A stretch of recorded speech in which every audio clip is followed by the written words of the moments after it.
Heathen Blacksmith back here again, and thanks to popular demand, people want to know about anvils. A lot of people starting off doing blacksmithing can't afford a big anvil, so yeah. Alternatives, there's loads of them, and I'm just going to go straight through them right now. It's going to take 6, this might take a while. Right, anvils. If you're lucky enough, get yourself a stake, put it in a piece of wood, nice forging surface there, you can forge off the edge, you can get them off eBay. eBay's great, love eBay. Even cheaper, again, little hardy tool. Nice and small, nice rounded edges on certain edges, right angle edges on others. You can do forging on that, small stuff, you know, it's what it is. You're not going to do massive stuff on that, but that's what you need. And if you want to go even cheaper, get a block of steel. Any block will do, as long as it's big enough to withstand the hammer blows. And yeah, you can grind off an edge and grind off another side, so you've got a concave section so you can make scrolls and things like that. But again, that's small stuff. Moving up from that, well, you could also use a sledgehammer. Turn it on its side, forge on the top, forge on the rounded sections as well.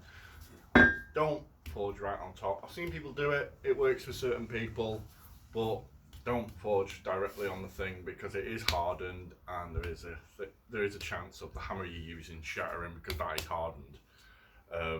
So I'm a bit iffy on that one. Certain people say you can, you know, depends on the steel you're using.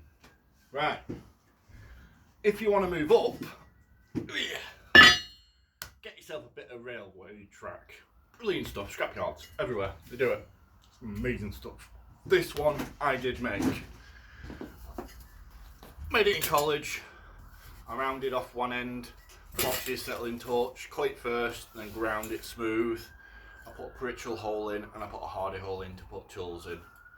Railway track, any scrapyard really can do it. Steel merchants, just ask around.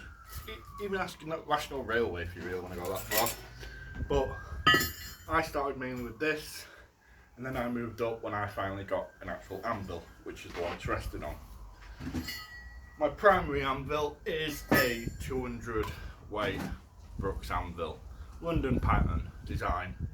I got this when I was at college, bought it off the college, and I'm still using it 14 years later.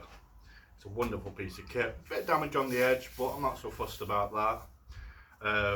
It's had previous owners, but it's been good. Later on, if you're lucky enough, get yourself a nice steak anvil. These are amazing. Don't know how old this one is, to be honest. I got it and it's got wear and tear on it, but you can form all sorts of stuff on it. It's nice and light, you can move it around. Put it in a stump, that's what I did. I put it right in a stump, and it's a bit wonky now and again, but I'm going to be getting another stump for it flat, popping that in, done. And then later on you will be ended up buying more and more anvils. I have another one over there, it's over 300 years old. So yeah, you can even use a swage block. I'll pan you around to the swage block. If you're lucky enough, get yourself one of them. Nice big swage block. You can forge on the surface, you can go into the sides, you can do all your forming on the edges. It is a wonderful piece of kit. So yeah, what can I say? Start small and work up. If you're starting off with blacksmithing, no need to get anything big. If you can, get it. I have been forging today, hence why I'm a bit mucky. But yeah, start off small, work your way up. That's what I did. See you again.